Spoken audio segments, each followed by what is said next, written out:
Um, I've really come a long way the past few years, and it feels great, and I'm really liking this. And just as one example, we've talked a lot about relationships today, so that's a good example, and a good time to catch my breath.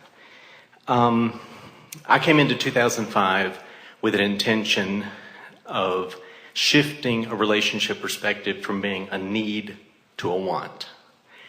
And felt a little better, worked a little, and by the end of the year I was there, and that felt a lot better, felt great. And then in 2006, had an intention of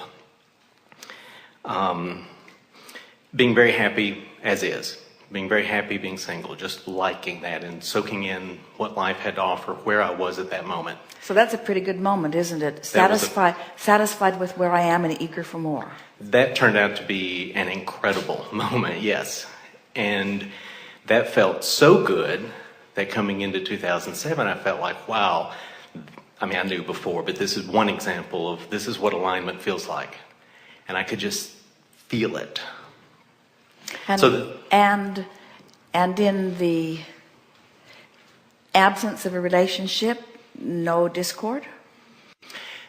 Moments of impatience here and there. But mostly? On the whole, no. Okay. On the whole, it was, yes, I know I'm on the right track. Yes, I know I'm happy. In fact, I was so happy in the moment that for this year, for 2007, I was like, okay, I need to remind myself that is indeed the goal, to have a relationship, because I'm really happy as is, kind of a thing. Well, now, that's a very good state of being, mm-hmm. because you don't withdraw from your desire. Right. You've just soothed the consternation and resistance.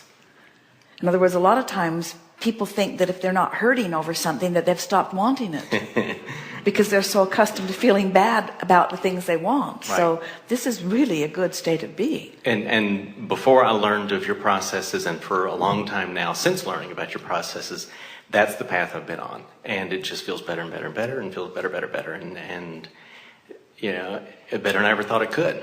And then it feels better some more. And as you have said in the past, inevitably, and as I in certain moments was impatient of, once I reached that point of very happy as is, not just happy, satisfied as is, then of course I met the most wonderful, incredible, amazing man that more than I could have imagined. So my question is... Not more than you could have imagined, but more than you can contemplate all at once. Yes. Because you're right, I had imagined it in total. You're yes. Right. So my only question is, now that here on this physical level, in our physical selves, we're having this exhilarating, interactive, wow, falling in love experience, do our non-physicals do that too? Do our inner beings fall in love too? What is the dynamic between our non-physical counterparts as we physical are having this wild experience? As an interesting way to word that, because, and we're going to take it in a slightly different direction, which will answer the question. It's going to sound odd to you, but it is so not odd. The feeling of falling in love is coming into alignment with your inner being because of your attention to the other. In other words, when two people use each other as their object of attention, of such appreciation that they align with who they are, that is the optimum feeling of being in love.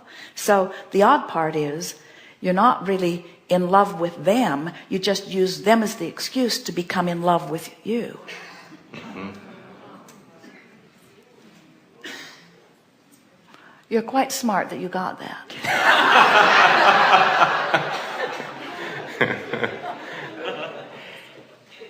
And because I get it too, that makes complete and total sense. In the same way that we've been saying, what is it that I'm thinking about you that I'm using as my excuse to not let myself be who I am? Being in love is, what is it that I'm thinking about you that I'm using as my excuse to let me be who I am? Mm-hmm. And I even feel that in the moment. I mean, and I recognize that day to day. And can you feel how it takes all the pressure off of them? and sets you up for really a good relationship, because now they're free to be who they are, and you're free to continue to use them as your excuse to be who you are. It's the basis of perfect relationships. And also to kind of take responsibility back to not just see them as my excuse coming to alignment, but supplement me coming into alignment on my own. Completely. Right. Completely your responsibility.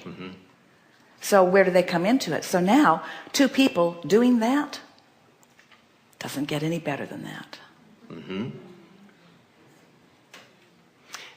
And along that line, long before you mentioned it this morning, but long before, I've heard you say that the optimal expression of putting words around this commitment type thing is, I like you pretty good, let's see how it goes. And that makes perfect sense to me.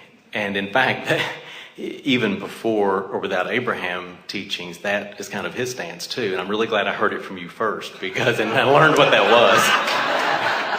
Because if I didn't know that and I heard it from him, that would have landed very differently on me. So thanks. And let's put it in the context of what is it that I'm thinking about you that I'm using as my excuse to line up? Because what I'm thinking, in other words, in an atmosphere of freedom, there is always the greater potential for alignment than in the atmosphere of bondage. In other words, that's simply the reason that the movie theater doesn't feel as good. In other words, there's just a little feeling of less freedom in it than out of it. Right. Okay.